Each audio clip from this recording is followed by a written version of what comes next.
Messieurs, Boker Tov. Aujourd'hui, la Seouda nous est offerte par Alain Boisiz, Leilou Nishmat, c'est le moment Gduna Bat Simcha, et nous allons faire le cours, Leilou Nishmat aussi, à Aaron Ben Nissim HaKohen. Voilà. Chazak Baruch, venez faire les brachot. Et encore hier, félicitations, la soirée était extraordinaire. Ouais, j'étais au courant. Et tout s'est très bien passé, Baruch Hashem, en tout cas Chazak, aux personnes qui sont occupées. Raphaël, tu diras à ton père, Ethan, tu diras à ton père, enfin je l'ai déjà dit, mais tu diras Chazak Baruch. Allez, c'est parti, monsieur. Boker Tov. Allez, un enseignement qui est basé sur la fameuse Mishnah des Pirkei Avot, sur la paracha de la semaine. Kol mi shenoheg bishlosh hamaralot halalu harehu mitalmidav shel Avraham Avinu. Comme nos Chachamim nous l'enseignent, tout celui qui a trois qualités particulières est considéré comme faisant partie des élèves d'Avraham Avinu, alors que celui qui a trois défauts particuliers fait partie des élèves de Bilam, Aracha.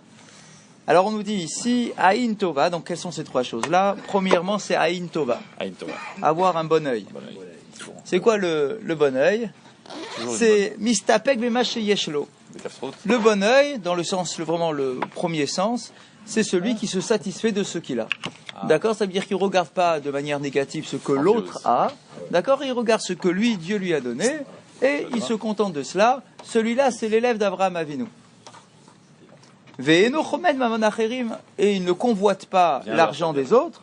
Qui Avraham Avinu, chez Shiv le Hatsarat Meler Sedom litol mina shalal arav le achar milchemet amelachim imichud vatzerochnaal. D'où est-ce qu'on sait qu'Avraham Avinu, parce qu'on dit que c'est une mida d'Avraham, de se contenter de ce qu'il a. Avraham, on peut dire, il était très riche. Avraham est un milliardaire. C'est facile quand tu es milliardaire, tu te contentes de ce que tu as. Merci. On dit non. En réalité, tu as un exemple.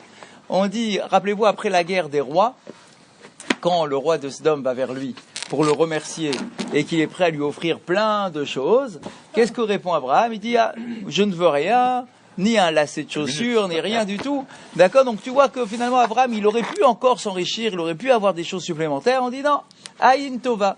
Il se contente de ce qu'il a, il n'a pas été chercher des possessions supplémentaires. Quand il est parti sans rien? Quand il est parti sans rien. Quand il est parti, il a fui. Ah oui, non, mais là on est après. Là, il était déjà riche, c'est vrai. Mais il aurait pu, on va dire, vous savez que, en réalité, on sait très bien que la convoitise, elle n'a pas de limite. C'est pas parce que tu es riche que tu convoites pas les biens des autres. Tu peux être riche et vouloir encore plus. D'accord? Mais lui, il avait cette mida-là de se dire, bon, Baruch Hashem, ce que j'ai, d'accord, mais j'ai pas besoin d'aller courir derrière d'autres propriétés. Ce que le roi de Sodome était prêt à lui donner une fortune. D'accord? Il a dit, non, c'est bon. Je veux rien, je veux même pas un lacet de chaussures, rien du tout. Donc c'est ce qu'on appelle Aïn Tova. Quoi? Alors que le neveu est resté. Ouais. Abraham. Ouais. La question c'est peut-être que l'origine Sodome c'était pas top comme. Non, ça c'est clair. C'est pour ça qu'il a refusé. C'est clair aussi, vous avez aussi raison. Je dis pas que vous avez tort. D'accord, c'est clair, les Chachamim là-bas, ils nous disent, de toute façon, Abraham, il voulait pas du tout être mêlé à Sodome. Il voulait pas du tout que le roi de Sodome puisse se dire un jour, c'est moi qui ai enrichi Abraham, etc. Donc, vous avez aussi raison.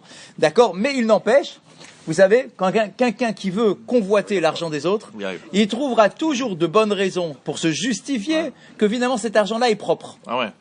D'accord? C'est de l'argent propre, l'argent n'a pas ça d'odeur. lui redevait. Exactement, d'accord. Donc, mais Abraham, non, il n'a pas voulu se laisser entraîner dans ce truc-là. Il dit non, je ne veux pas, point. D'accord? Il n'y a rien qui justifie que je récupère cet argent. Donc c'est ce qu'on appelle Aïn Tova. D'accord? Tu as un bon œil, c'est-à-dire que tu ne vas pas convoiter, regarder de travers ce que l'autre a, tu te contentes de ce que tu as. Ça, c'est le premier point.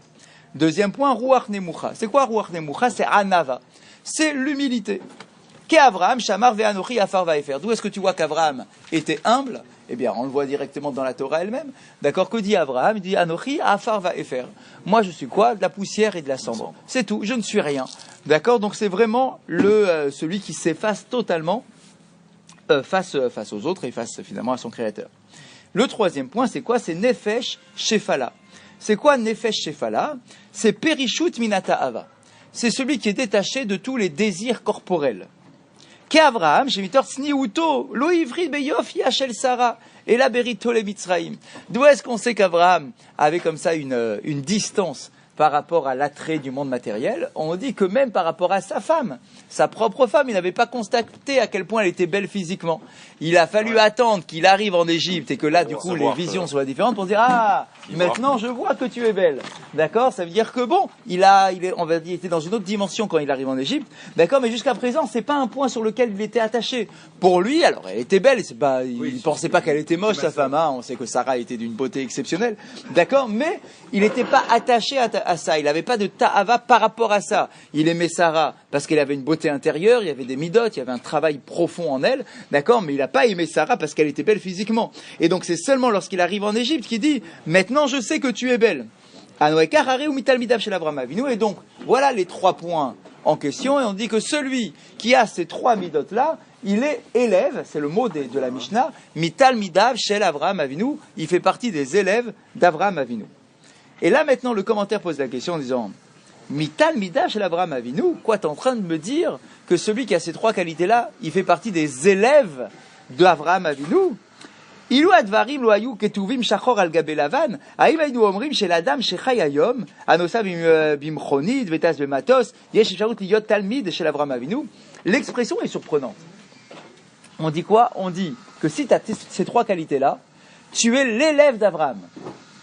Est-ce qu'on peut dire aujourd'hui, alors qu'Abraham est mort il y a 3000 ans, ou plus, est-ce que tu peux dire aujourd'hui, quelqu'un qui vit aujourd'hui, dans ce monde, aujourd'hui, il peut dire je suis l'élève d'Abraham? Attends, mais tu parles de quelqu'un qui est mort. D'accord, depuis très très très très longtemps. Qu'est-ce que tu es en train de te dire maintenant? Je suis l'élève. Normalement, dans notre vocabulaire, en tout cas, quand on dit que tu es l'élève de quelqu'un, c'est que le quelqu'un, il est vivant. Ou que tu l'as connu. Ou qu'à la rigueur, tes parents l'ont connu, etc. D'accord, mais pas 3000 ans en arrière. Là, ici, on nous dit, non, tu es l'élève d'Abraham Avinu.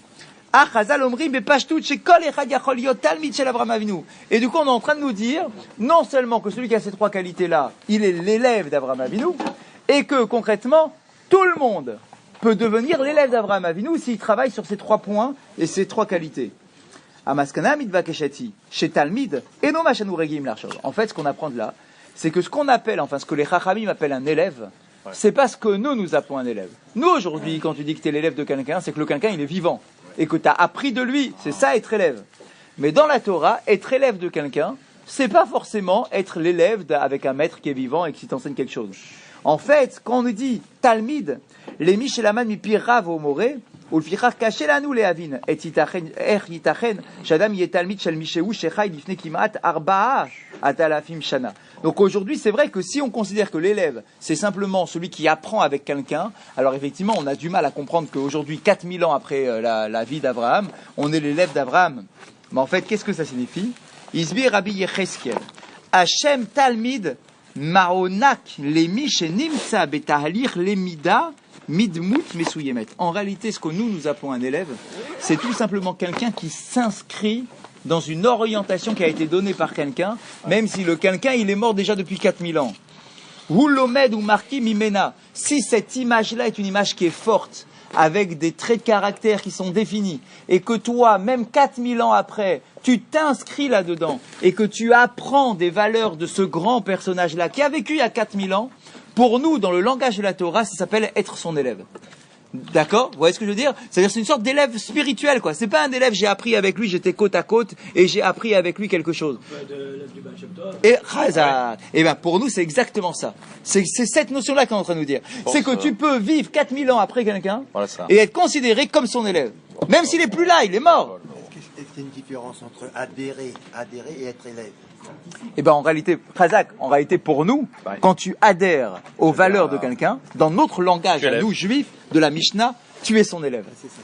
Exactement, c'est exactement ça, d'accord? Tu t'inscris dans un projet, tu t'inspires de ce qu'il est. Et pour nous, c'est une inspiration qui est vitale.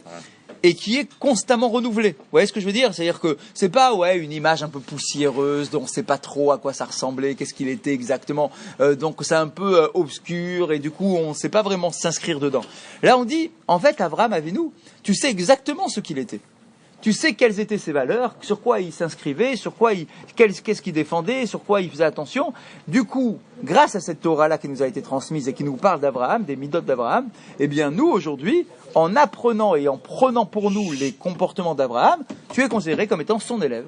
D'accord? Et oui, on est les élèves d'Abraham Avinu, même 4000 ans après son passage sur cette terre. Halakha du jour.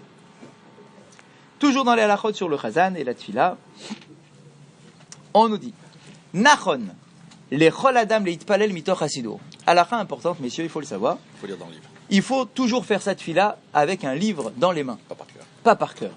C'est beaucoup trop risqué de faire cette tfila par cœur pour plein de choses. Premièrement, tu peux te louper complètement. D'accord, tu te loupes. Tu pensais connaître par cœur ta Amida. Il y en a plein, hein. Ouais, la Amida, je connais par cœur. D'accord, du coup, tu fais ta Amida par cœur.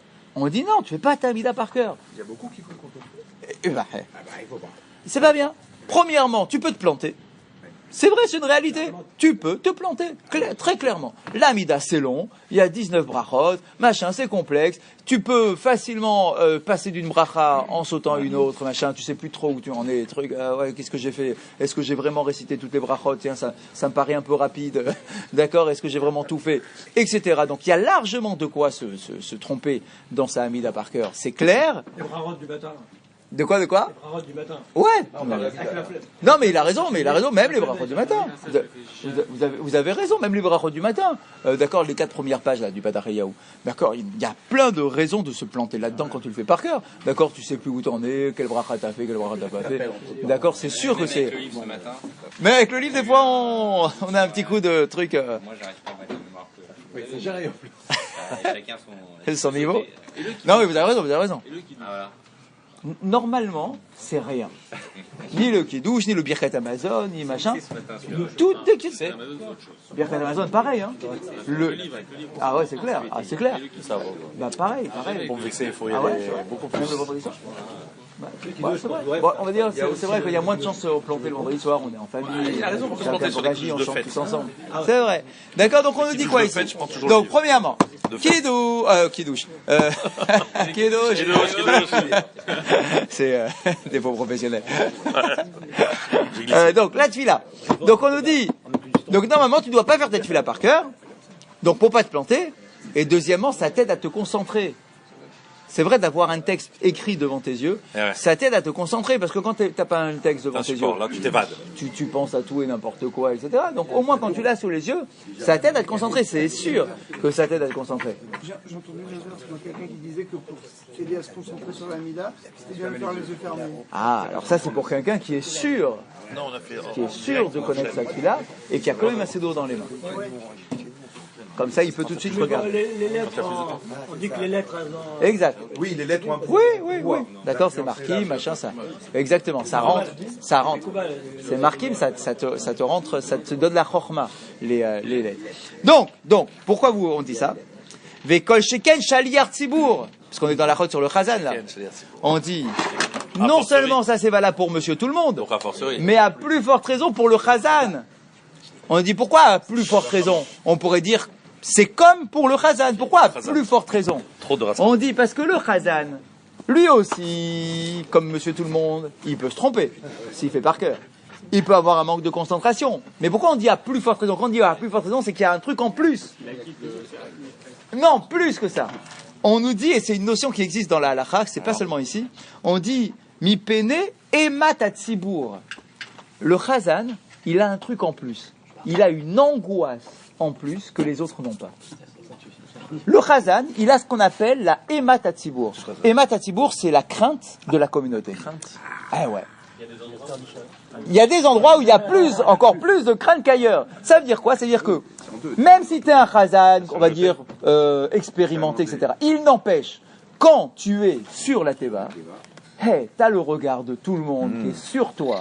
Tout le monde se dit, tiens, comment il va lire, comment il va chanter, comment il va lire sa paracha. C'est dur, hein. Tu as une angoisse en plus que tu n'as pas quand tu es monsieur tout le monde et que tu viens ta tefila. C'est évident. Et puis tu portes la tefila de tout le monde. En plus, d'accord, Oui, mais donc bon. tu as comme ça une crainte. Et chacun attend que tu fasses la tefila comme lui, il le souhaite. D'accord, donc il y a plein de raisons d'être angoissé quand tu es chazan et que tu te prépares à monter sur la teba. Donc, si en plus de ça tu fais par cœur, et que tu as en plus le regard de tout le monde sur toi, Oh là là. et que forcément t'es Quelle pas haine. ces trucs, t'es Quelle pas haine. à l'aise et tout, on dit, oh, toi, Chazan, à plus forte raison que tu dois faire ta tefila dans un tzibour, parce qu'il y a encore plus de chances que tu te plantes que monsieur tout le monde qui fait cette tefila. Rabim.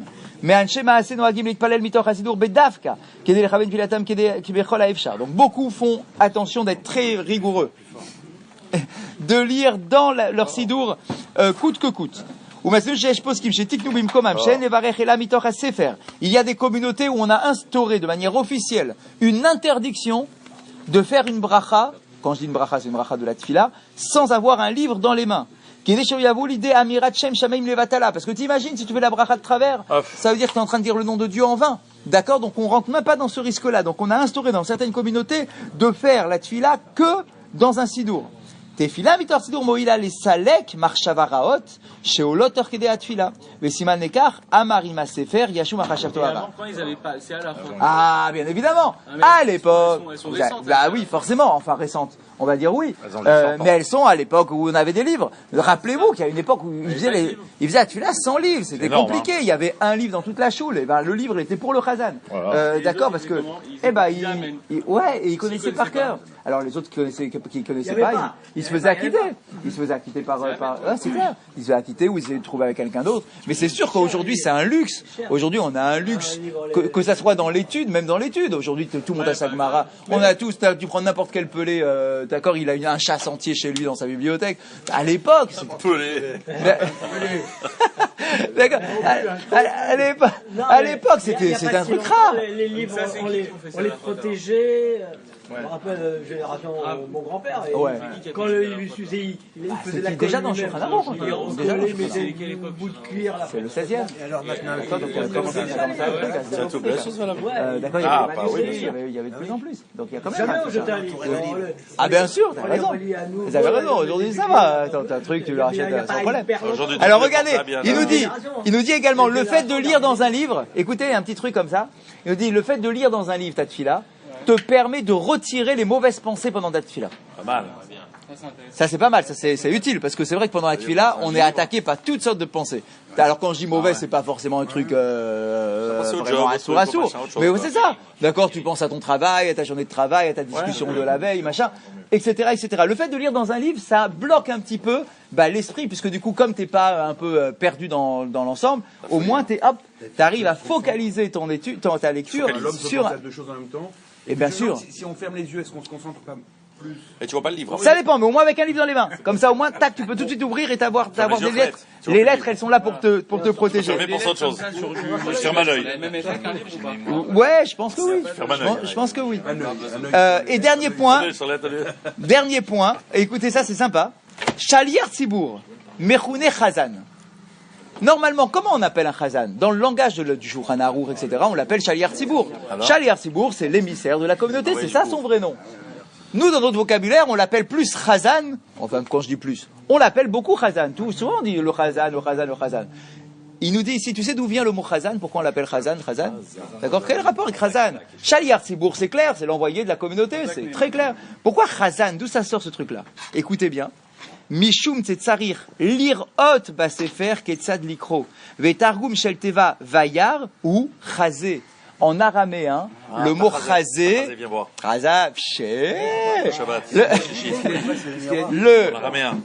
en araméen, le mot chazé, ça veut dire regarder. Chazon, chazak, merci. D'accord, chazé, c'est voir.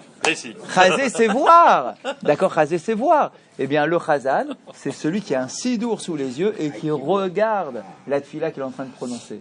D'accord, ça veut dire que le chazan, il ne doit pas arriver par cœur comme ça. Il faut absolument qu'il ait son livre sous la main pour voir. Oui, parce qu'on lit c'est quoi chazon? C'est une vision. La vision. C'est la vision. Shabbat d'ailleurs? Shabbat Chazon? Le Beth Amikdash, on voit. La destruction du Beth Amikdash. C'est après. Bah oui, c'est Shabbat avant le Tisha B'Av. c'est bientôt alors. Chazak ou Baruch. On va faire la Ashkaba maintenant ou Kaddish d'abord et Ashkaba. Kaddish d'abord.